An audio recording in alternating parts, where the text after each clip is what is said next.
Halo teman-teman yang di YouTube Long. Hari ini saya kasih update untuk Elliott Wave Count roadmapnya untuk Bitcoin ya. Ini untuk teman-teman di CTC dan juga semua yang nonton. Saya harap ini bisa jadi guidance ya, roadmap untuk pergerakan harga Bitcoin. Di luar sana kan masih beredar dua sudut pandang, yang satu pada bilang ini fake out, yang satu bilang oh ini udah bullish gitu kan. Yang mana yang benar dan gimana pandangan saya? Oke, saya kasih pandangan saya dan menurut analisis saya kayak gimana gitu teman-teman. Jadi bukan tujuannya untuk membuktikan mana yang benar dan mana yang salah. By the way, kalau kamu belum subscribe dan follow, subscribe follow dulu ya. Nanti kalau suka pencet tombol like, share, dan repost ya. Oke, langsung kita ke analisisnya teman-teman ya. Ini Elliott Wave Count dan roadmap saya. Saya hanya akan bahas sepintas. Mungkin ya nggak mungkin ya. Pastinya teman-teman sudah baca dan dengar banyak dari influencer yang lain. Dari segi makro itu market lagi ngapain kayak gitu ya. Market lagi nungguin apa? Ya ini saya bahas sepintas karena saya yakin teman-teman pun sudah pasti pada dapat semua gitu ya dari luar untuk yang non CTC nih. Nah, jadi minggu ini tuh memang sebenarnya market karena kita kalau ngomongin Elliott Wave itu pasti nyambung sama makronya teman-teman ya. Ini hari Rabu, besok ya. Ini kan tanggal merah libur, saya update untuk EWT-nya. Market tuh nungguin core PCI sama PCI. Data PCI sama core PCI besok ya, data inflasi. Core PCI year over year-nya ini forecast-nya stable tuh kan teman-teman ya. Jadi dia stabil di 3,3. Yang man-over month-nya diprediksi naik. Ya karena kan memang Hormuznya sempat memanas lagi ya sampai sekarang. GDP-nya stabil juga, nggak yang gimana-gimana. Kalau yang non-core itu year over year-nya masih belum keluar nih forecast-nya sampai sekarang. Nah, itu yang ditunggu yang pertama. Yang kedua yang ditunggu itu adalah hari Kamis sampai hari Sabtu teman-teman. Itu ada Jackson Hole Symposium.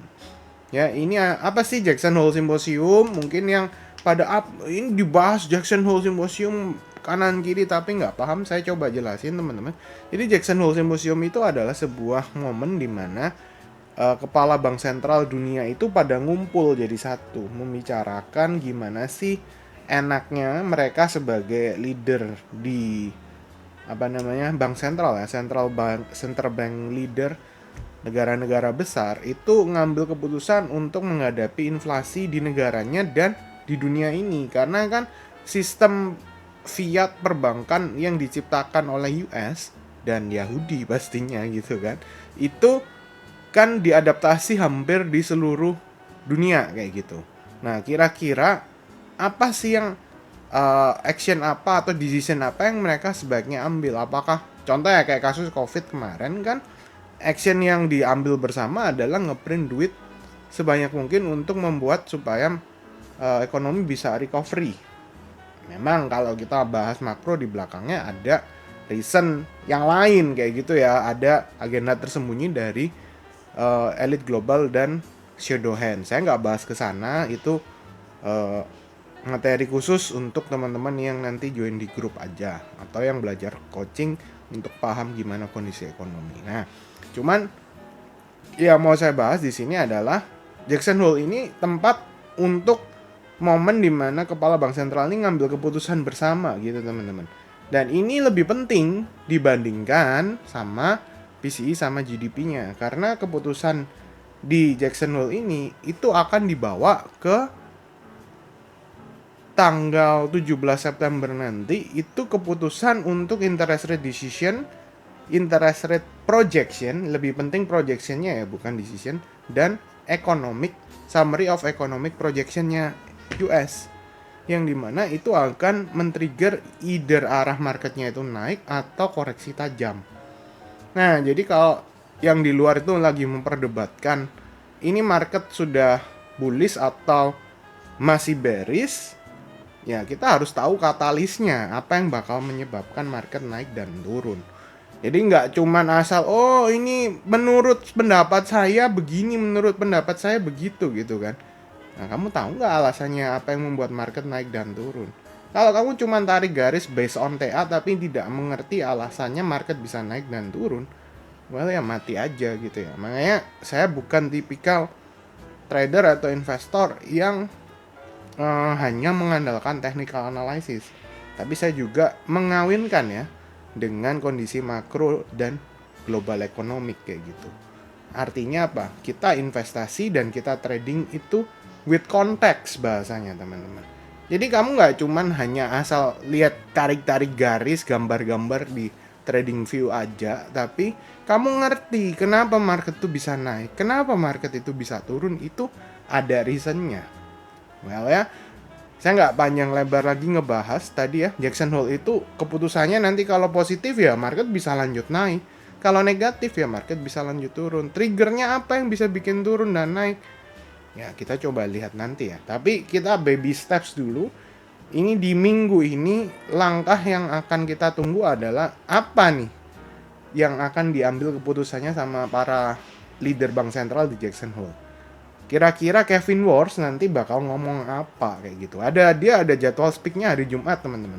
Itu yang bakal bikin market volatilnya lumayan parah hari Jumat. Sepertinya hari Kamis akan ada correction. Biasanya begitu ya. Sebelum si siapa namanya Kevin Wars ini ngomong akan ada correction. Nah, langsung kita ke ininya ya, EWT count-nya ya. By the way teman-teman bisa yang nanti males nonton langsung skip ke sini aja ya. Nanti saya kasih note di menit keberapa gitu ya untuk EWT count-nya. Karena kan informasi yang tadi pasti banyak sekali influencer yang lain sudah provide. Kalau EWT kan nggak banyak gitu ya. Paling yang saya tahu itu Master Gema aja, Pak Gema yang sudah kasih update point of view-nya dia kayak gimana. Ada ya salah satu mantan teman masih teman ya, maksudnya mantan sesama grup di tempat kami belajar itu juga ada Bro Beli Andre ya yang juga sudah update untuk EWT account-nya. Nah ini coba point of view saya gimana apa namanya pergerakan BTC. Oke. Kalau kita tarik teman-teman, ini saya pakai chart daily ya. Dari penguatan di 58400 ini kemarin pengukuran udah ya, ini either 1236 atau 1618 saya udah nggak bahas lagi karena memang reaksi itu potensi 5758 kemarin sama 52400. Nah, dan di 1236 dia langsung bull up. Jadi gimana kok? Kalau menurut secara point of view Kovili gimana? Apakah udah bullish atau belum? Jawaban saya adalah sudah teman-teman. Menurut saya ini sudah bullish. Tahu dari mana kok sudah bullish? Coba teman-teman lihat aja chart weekly-nya. Masa iya sih teman-teman? Ini berapa candle ya? 1, 2, 3, 4, 5, 6, 7. 7 minggu penurunan terakhir. Itu candlenya. Ya nggak usah ngomong 7 deh. Berapa nih? 1, 2, 3, 4, 5, 6. 6 minggu. Yang terakhir kan belum ya. Belum ke cover ya.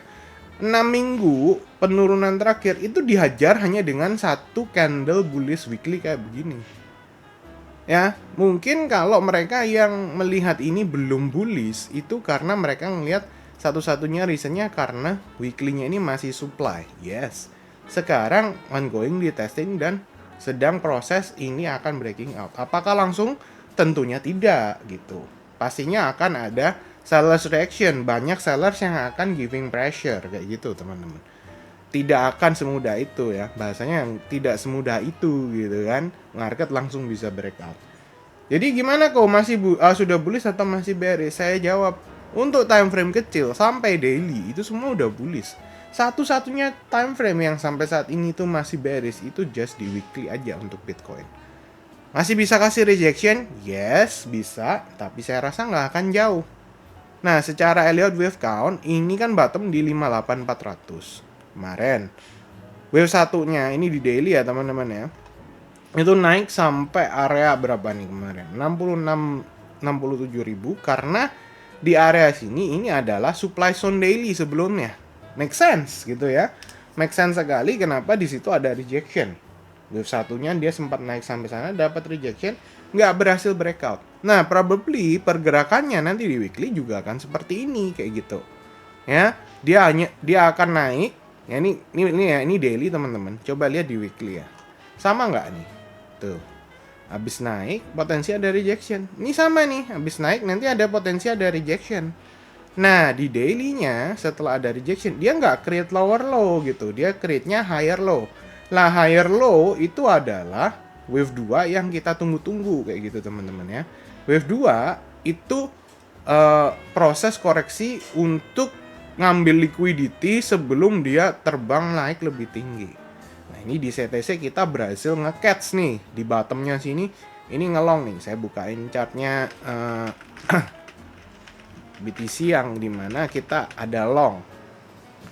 Karena apa? Ya memang secara fakta kita udah predik ya. Saya ngomong fair aja ya. Saya bukan tipikal orang yang setuju bahwa kita nggak boleh predik the market. Kalau kita bisa predik, why not kita predik? Jadi kalau kamu tipikal yang, oh saya tipikalnya react the market aja, nggak salah, very good, you are conservative people gitu kan. Tapi buat kita yang sudah paham dan sudah ngerti Elliott Wave, kita trader-trader agresif yang bisa nge-catch bottom dan nge-catch stop, why not? Bukan berarti kita dewa. Kita hitung semuanya based on calculation ya.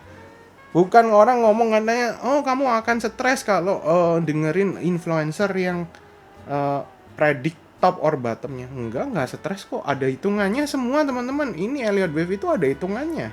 Sama halnya seperti kalian start bisnis, kamu ada hitungannya, ada target, ada kapan saya harus cut loss, kapan saya harus ekspansi, kapan saya harus stop bisnis saya, kapan saya harus kembangkan bisnis saya, itu ada angka validasi dan invalidasinya.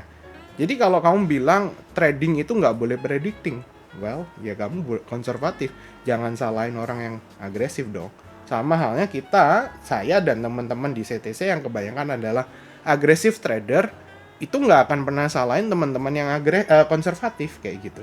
Jadi jangan judge teman-teman yang agresif, sama halnya kita nggak akan judge teman-teman yang konservatif. Itu pesan saya. Jadi kalau kamu hari ini nonton dan kamu bilang, wah nggak boleh kok predicting the market, ya sorry guys gitu loh, buktinya semua ada kalkulasinya, ada angkanya, dan semuanya itu inline kayak gitu ya.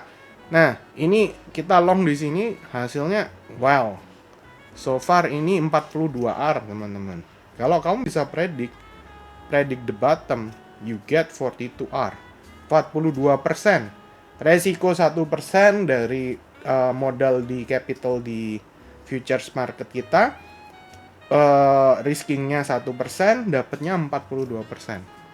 Setup palisade bahasanya teman-teman yang mantan daikin gitu ya. Nah, oke ya, kita lihat lagi. Sekarang langsung bahas aja. Kira-kira kalau ini wave 1, wave 2 bisa diukur nggak sih penguatannya sampai mana? Bisa banget teman-teman. Cara ngukurnya gimana? Nih saya sekalian ajarin. Dari bottomnya wave 1 nih ya, buntutnya di sini. Teman-teman tarik pakai Fibo extension ya. Ini kalau nggak tahu Fibo extensionnya di mana? Ini di sini nih. Trend base Fibo extension, lu klik aja. Nah, ini klik di bawah sini, ini klik pertama. Nextnya, kliknya itu di top wave 1. Ini saya kasih gratis nih, ngajarin gimana tarik Fibo extension. Kalau di luar sudah ditarikin cuma dikasih target doang. Saya kasih pelajarannya supaya teman-teman tahu. Ya, once again saya kasih caranya. Fibo extension, ini di sini itu ada bottomnya, klik. Ini ngekliknya 3 kali nih. Klik kedua itu di topnya wave 1. Bottomnya wave 1, bottomnya wave 2 di sini. Ini klik. Nah, itu udah langsung akan ketahuan targetnya penguatannya di mana. Cheat sheet-nya gimana kok? Kamu cari aja di Google, banyak banget ya. Elliott Wave cheat sheet gitu. Ini saya kasih gratis Elliott Wave cheat sheet. Ini gambarnya ada nih. Nah, ini yang paling atas nih. Cheat sheet contekan ya teman-teman ya. Kita kan bukan lagi ujian ya, jadi kita bisa nyontek, nggak ada masalah. Tuh, targetnya wave 3, 1618, 175. Nah ini kamu lu save lah di Fibo extension tadi. Jangan males gitu ya. Kalau males, terus kok gimana dapetnya ya? Itu namanya kamu males ya, udah ada contekannya, suruh nyontek aja males gitu. Waduh, gimana lagi ya? Itulah kadang orang Indonesia itu begitu. Sudah disuruh nyonteknya aja males gitu. Nah, rejection terakhir teman-teman. Ini ya penguatan 1618, 175 sama ya. Ini targetnya sama loh, 1618, 175. Nah, penguatan terakhir yang ngasih ada satu candle bearish kemarin di daily ini itu dapat reaksinya di 1618 Fibo extension. Well ya, itu menunjukkan memang ini valid wave 3-nya di sini. Maksudnya valid di situ itu adalah angka Fibonacci yang valid. Nah, ini sekarang ongoing testing 175-nya. Expect akan ada rejection sellers di situ gitu, teman-teman. Nah, biasanya the first target di 1618175 ini adalah target yang bisa kasih sellers reaction yang cukup ekstrim di awal. Kalau masih naik lagi gimana kok? Ternyata sellersnya nggak sekuat itu. Well ya berarti sudah tidak perlu diperdebatkan lagi karena next targetnya itu di 2272 yaitu harganya di price 86700 ya, range antara 86 87 ribu lah ya. Dan kalau Bitcoin bisa break di situ itu berarti sudah bullish abis kayak gitu. Udah nggak ada sellers yang bisa tekan sampai price-nya itu turun ke bawah karena sampai ke 8687 berarti di sini sudah market structure shift ke bullish gitu, teman-teman. Nanti kita tinggal tunggu pullback-nya untuk serok yang banyak saat ada katalis yang membuat market itu jadi kayak ketakutan nggak jelas gitu ya, karena nggak paham. Karena biasanya setelah naik pasti akan ada higher low-nya. Nah itu ya, jadi menurut saya sekarang ini ada potensi kasih rejection. Kalau masih bullish saya lebih senang lagi. Long saya bisa profit, investasinya bisa profit. Yang di sini berarti sudah ada konfirmasi market sudah switch ke bullish kayak begitu. Tapi kalau di sini ada rejection, gimana kok? Ya very make sense karena di area sini adalah supply weekly. Nah, kalau memang dia ada rejection, maka potensinya gimana? Ya potensinya kita ongoing subwave 4. Ini dari seluruh total kenaikan ini nanti akan jadi wave 1 gitu ya. Nah, jadi ini 1 2 3 4 5 yang saya gambar di sini itu totalnya nanti jadi satu wave penguatan alias major wave 1. Tapi ini adalah subwave 1 2 dan kita lagi di subwave 3. Kalau di sini ada rejection, kita akan dapat namanya subwave 4. Gimana ciri khasnya subwave 4? Subwave 4 itu adalah situasi di mana market kecenderungannya hanya akan sideways. Sideways-nya bisa bikin apa aja. Nah, output, nah ini teman-teman yang belajar ya harus paham. Outputnya Elliott Wave itu adalah chart pattern. Jadi kalau kamu lihat ada bull flag, kamu lihat ada inverse head and shoulders. Nih saya gambarin. Bisa nggak ini Bitcoin lagi bikin inverse head and shoulder? Bisa teman-teman. Tahu dari mana kok? Lah ini kan left shouldersnya. Ini kan headnya. Gimana kalau sekarang ini kita going right shouldersnya? Bisa nggak? Bisa banget gitu loh. Itu chart pattern. Misal nanti di sini bikinnya jadi triangle, penan gitu ya.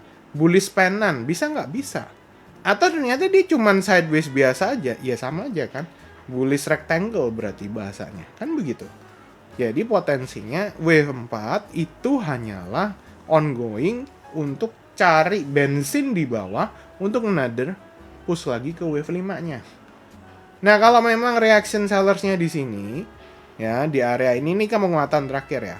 Kita coba lihat di time frame kecilnya. Di time frame kecilnya itu kemarin saya sudah ukur teman-teman kira-kira ini naiknya sampai mana. Nah ini kan sudah ada naik, ada rejection ya. Demand H1 terakhir itu ada di sini. Ini saya pakai time frame H1 ya. Ini supaya detail. Kalau di luar yang besar-besar influencer yang udah pada kawakan mah ngasihnya daily doang teman-teman. Ini saya kasih kalian detail supaya kalian tahu how the way Elliott Wave works gitu ya. Bahkan di every time frame itu sudah works banget. Ini di sini ada potensi kenaikan dan dia ada correction. Ini kalian lihat ada proses sideways panjang ya. Proses sideways panjang ini potensinya itu adalah subwave 4 dari penguatan sepanjang wave 3-nya. Maksudnya gimana sih kok? Nah, tadi kan ini kan ada 1 2 yang besar. Dari 2 ke 3-nya ini itu ada subwave-nya lagi gitu loh, teman-teman. Subwave-nya gimana? Bukan subwave ya, microwave-nya. Ini 1, ini 2. Nah, ini ongoing 3 kayak gitu. Nah, 3-nya di mana? Nah, ini 3-nya nih. Ini potensi 4, ini 5 untuk finishing wave 3. Nah, more or less kayak begini nih. Potensi pergerakannya saya ganti ini jadi micro kayak gitu ya. Nah, Segini saya ganti warnanya jadi biru. Tuh. Nangkep ya? Jadi dari 2 ke 3 itu potensinya dia akan ada namanya subwave 1, subwave 2, 3, 4, dan 5. Nah, ini sideways itu, ingat loh, wave 4 itu potensinya pergerakannya itu sideways. Dimana secara pergerakan sideways-nya ini, kita bisa ukur target wave 5-nya. Tahu dari mana kok target wave 5-nya? Sekali lagi, contekan nih, 1, 2, 3, 6, 1, 6, 1, 8. Cara tariknya gimana? Saya ajarin. Nih, tarik dari sini atasnya, tarik ke pullback-nya. Tuh, ini yang saya sering update di Reels tuh teman-teman. Tunggu reaksi di 1, 2, 3, 6, 1, 6, 1, 8. Itu nyari wave 5-nya, nyari wave E-nya, target penguatan dan pelemahan.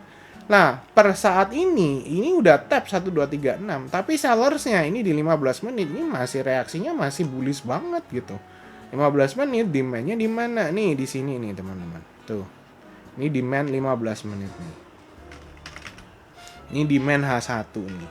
Jadi kalau di luar banyak influencer yang ngomong, ini saatnya short, ya mau kayak gile lu gitu kan. H1-nya aja masih bullish, 15 masih bullish gitu.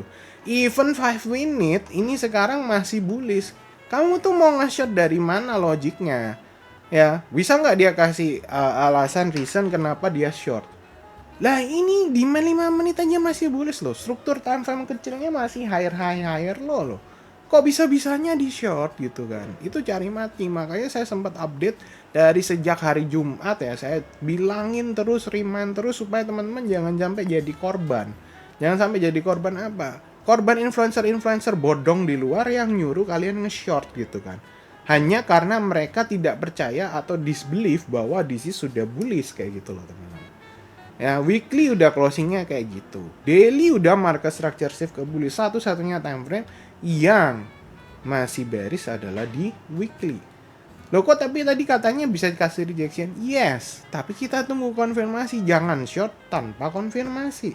Konfirmasinya apa? Tunggu dimension 15 menit ini breakdown. At least kamu breakdown dimension 15 menit. Ini misal nih market masih naik nih. Tadi ya, target di 1, 2, 3, 6. Ini sellers masih belum kasih reaksi. Mungkin di 1, 6, 1, 8. Pasang alarm di sana di area 82 ribuan ya. Ini kalau indeks 82 ya. Kalau di BTC yang kripto, ini target saya itu di 81 berapa nih? 81750 ya. Range-nya 81 sampai 82 lah teman-teman. 81500 82.000 itu range targetnya. Nah, potensinya di sini, ini kalau nanti saya mau short gimana kok? Ya tunggu begini loh. Ini breakdown, nanti pullback-nya lu short. Itu pun nanti masih akan ada reaction dari demand H1. Sehingga makanya saya bilang potensinya ini masuk wave 4. Yang dimana marketnya akan sideways. Nanti akan di sini ini ABC. Nanti dia naik lagi kayak gitu teman-teman. ABC naik lagi. Setelah ABC lagi, baru ini nanti akan ABCDE lah kayak gitu tuh. ABCDE-nya ini kemana? Nah, kita lihat di time frame besar. Ini potensi time frame kecilnya pergerakannya more or less seperti itu ya. Ini kamu tradingin susah teman-teman. Kalau yang nggak biasa, bukan yang fasih, yang tipikal agresif, yang tipikal konservatif, ini kamu nge-catch shortnya. Baru sudah jalan, cuan nggak di take profit, hilang cuannya, naik lagi marketnya. Kamu ngelong di atas, dihajar turun lagi. Kenapa? Marketnya cuman ranging. Ini kalau kamu lihat ya di sini, marketnya ngapain? Sideways nih teman-teman. Tuh, di sini sideways. Setelah sideways, dia mungkin akan ada sweep ke bawah, ngambil di sini baru naik. Ini pergerakan H1-nya. Ya, itu lebih detail. Harusnya ini kalau kalian nggak paham, makanya join CTC gitu ya. Itu lagi ada promo teman-teman sampai tanggal 31. Join aja, saya akan guidance supaya kalian bisa ngerti gimana cara nge-catch-nya. Ya, saya nggak mungkin jelasin di video terlalu panjang kali lebar. Nah, di time frame daily-nya kita balik ya. Tadi kan udah jelasin kira-kira potensinya kayak gimana. Kalau dia koreksi, ini saya sudah tarik dengan price terakhir aja ya. Kalau nanti masih 1618 ya saya adjust. Adjustnya kan adjust sedikit aja, ini naik sampai sini gitu kan. Nah, maka potensi targetnya ya bleset sedikit lah. Tapi kalau masih di sekarang, ini kemungkinannya dengan price yang sekarang ya. Karena kan kita harus ngikutin dulu sampai dia terjadi proses pullback. Sekarang ini masih naik, harusnya nggak boleh tarik Fibonacci. Tapi ya for the sake of information ya, saya kasih ini potensinya itu nanti kalau turun ngejarnya ke wave 4. Wave 4-nya mana? Nah, tarik nih teman-teman, wave 4 itu targetnya 236 dan 382. Which is di mana? Nah, ini kamu tinggal tarik nih 236, 382 itu di mana? Ya tarik aja dari penguatannya dari bottom wave 2-nya di sini. Kamu tarik Fibonacci retracement. Tarik Fibonacci retracement kan gampang ya. Dari bawah ke atas, nah dapatlah 236, 382. Itu potensi pergerakan koreksinya menjelang Jackson Hole Symposium PCE GDP. Ini potensi market akan koreksi naik, koreksi lagi, nyari wave 4 itu bisa. Apakah akan selama bulan September ini akan kayak begitu? Ya bisa jadi teman-teman. Dan saya sih jujur kalau Bitcoinnya sideways, as long as money flow-nya nanti geser ke altcoins, it's okay buat saya kayak gitu ya. Tapi ya balik lagi, kalau memang nanti di sini mungkin ya sampai akhir September, bukan, saya rasa sih nggak sampai akhir September ya. Saya rasa sih sampai ini loh, sampai tanggal 17 September ini marketnya akan koreksinya itu kurang lebih di sana kayak gitu. Ini di area 73.000. Kalau ini masih naik sampai ke 1618 saya, ya more or less ya 73800, 800 ya. Kurang lebih begitu. Beda tipis lah, range price-nya itu di antara 76 sama 73. Dah, itu teman-teman pay attention di situ untuk bisa bahasanya itu cari higher low-nya, kalian bisa coba tangkap untuk long-nya ongoing di wave 5. Nah, biasanya dari 4 ke 5 yang naiknya lebih kencang itu altcoin-nya. Karena kan BTC-nya udah tinggal sisa-sisanya aja gitu, teman-teman. Ya, itu Elliott Wavecon saya. Jadi for now actionnya gimana kok kalau saya seorang trader? Kalau saya sebagai seorang trader dan bareng sama teman-teman di CTC sekarang, saya nggak akan paksakan cari long untuk Bitcoin ya, karena kan saya juga udah swing dari bawah ya, udah ngelong swing dari bawah. Maintain aja SL plus kalau saya.